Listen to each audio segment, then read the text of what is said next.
Hey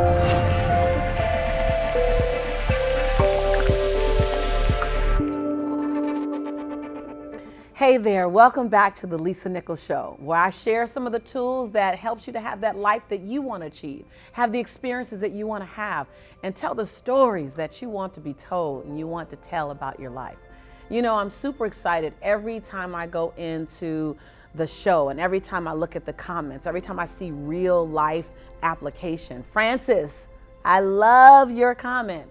You said that it's exactly what you needed to hear, that you need to listen more, that what you realize is that you don't allow people to express themselves. Man, what a big BOL, breakthrough out loud. Do you realize that the quality of your relationship can go up 3x just by listening more? And when you listen, to let the person speak and know you were listening by saying these simple words. So what I hear you say is, so what I'm hearing you say is, and then replay back to them what they said to you. That's beautiful. You know what it does? It, one, lets them know that they were heard. And two, if you didn't hear, because so many things get lost in translation. Like I said one day I was gonna write a book. He said, she heard, because it's always so different. But that if what you heard was different, it gives them a chance to correct you. So Francis, I celebrate you. I celebrate you for being committed to truly being present to the people around you. You'll find that the relationships get a whole lot easier to navigate because of that. And Hernan, I love what you said. You talked about, you know, how I show up either tweeting or I show up here at the show, and no matter where I show up, it helps you. It's exactly what you need to keep you moving forward, which I love because life is an organic, moving vessel and it's a journey. So come back to the show. This is not a one and done. This ain't a one and done, and it definitely ain't a quickie of any sort. This is that navigation tool. This is that life GPS. You know how when you really want to get somewhere, you don't know how to get there, you set that GPS and then you go, now I feel comfortable. Well, this is that life GPS that we get to co-create together. And so keep coming back. When you're going through a relationship, something, come back. When you're going through goal setting, come back. Allow it to be that thing, that space that you come back to help navigate you to that breathtaking future. Yes, we all love breathtaking.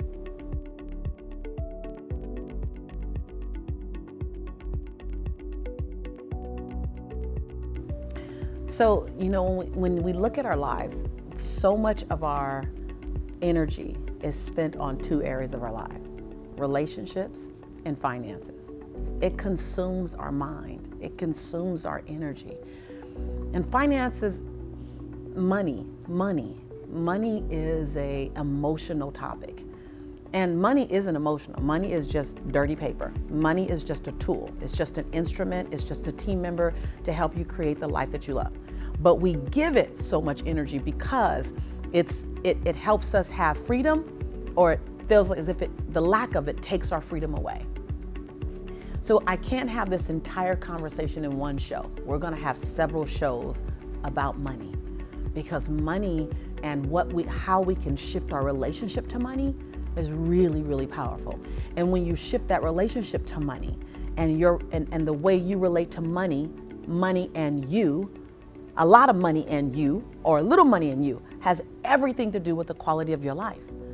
And so it's a big conversation, and it's a generational conversation. So the experience that you're currently having with money didn't just start with you. It didn't just start when you were born.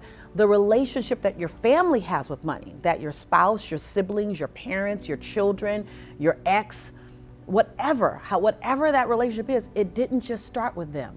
Money comes from a blueprint. Your relationship with money comes from a financial blueprint. And we have multiple blueprints.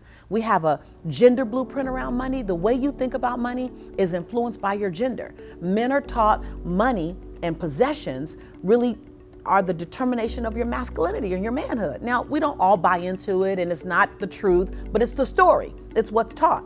Women, we've been taught, whether you accept it or not, get a good job or get a man with a good job. That's what we're taught. You know, we still have this financial inequality in corporate America, in the work world, between men and women. So there's a gender relationship to money that we all have. There's a spiritual relationship to money, that the way you were raised, whatever faith you were raised in, whatever that belief system was, that was your first spiritual belief system about money. Whether you don't need a lot of it and make just enough and then tithe the rest, or money is the foundation of prosperity, or money is the root of all evil, whatever the conversation is, it literally was placed inside your cellular system before you were even aware of it. And then there's a economical relationship to money, meaning how was the economy in your home? Was it never enough money? In my house, we ran out of money before we ran out of month. There was 1 week where we had all the food in the world that we needed, sandwiches and Cheerios and milk. And I always knew when we ran out of money because the milk was gone. And then I'd eat dry cereal. And so what was the economy in your household? Was money divisive? Did your parents fight over money? Because if they fought over money, you probably don't want to talk about money.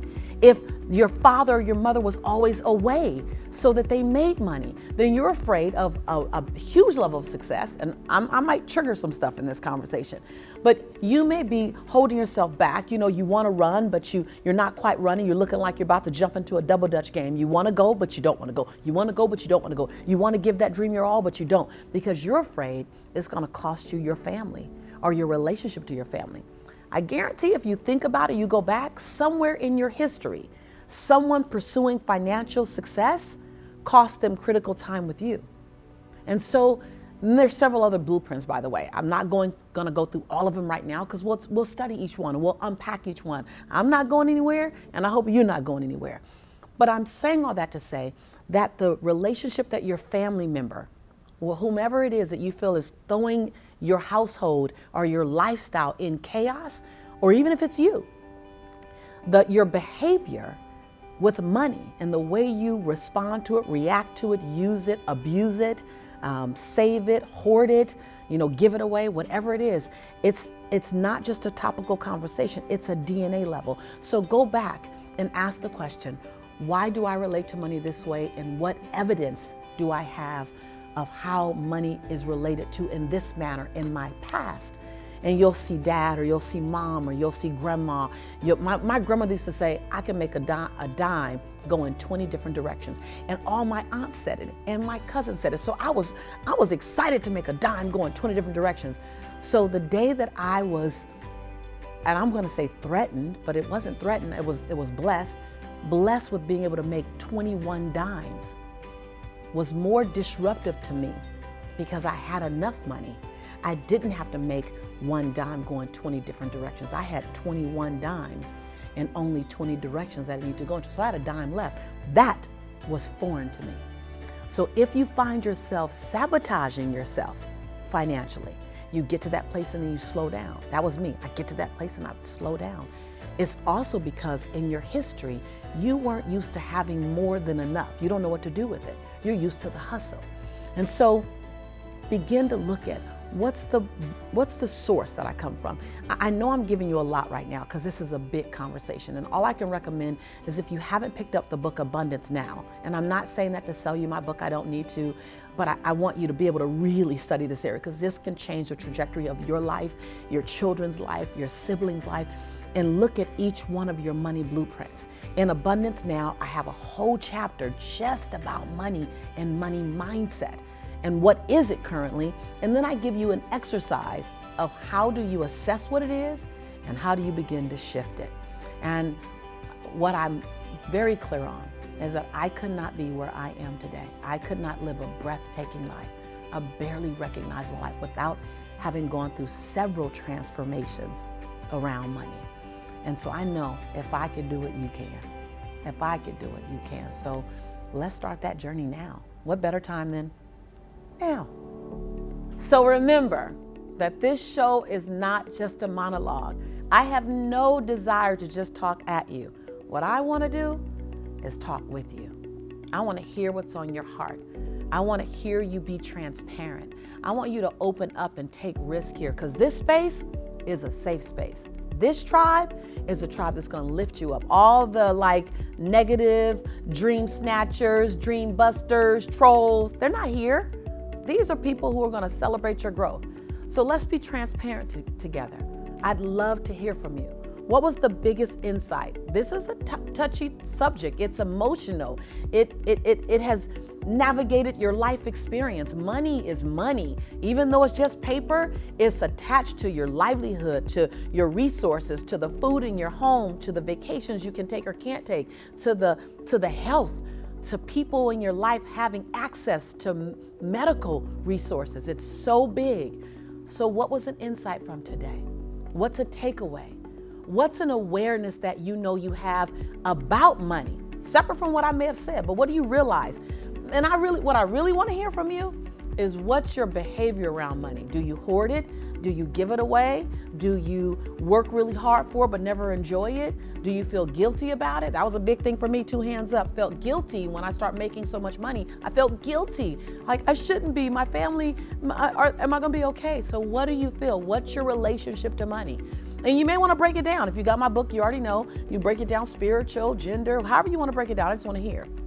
And just know that I want to hear everything. So leave me a comment. Leave me a comment. And be sure to subscribe. I'm going to say it every time because I want you here. I want a long-term commitment. I like you. I hope you like me. And look out for more great content in the future that's going to love you, uplift you, possibly disrupt you, but always there to elevate you. Listen, we are your tribe. This is your home. And I am your sister in prosperity and in possibility. And yes, get ready. I'm going to say it again. I believe in you and I love you. I can't wait to see you soon.